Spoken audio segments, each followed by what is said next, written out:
Okay, so today we are testing the Simplex Fire Alarm and Horn Strobe off of a 9-volt battery pack me and my assistant Finn have made here. Now Finn is going to pull down the pull station, and then when we want it to stop, he's going to open it with a key and reset it. So go ahead, show him how it's done, Finn.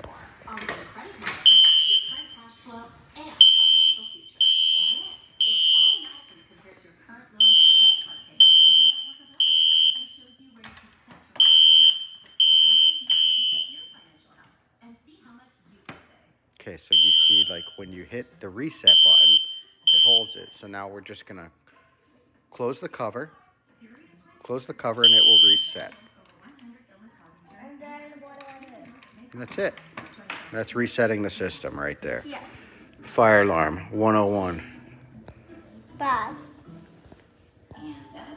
Good job, buddy. High five. All right.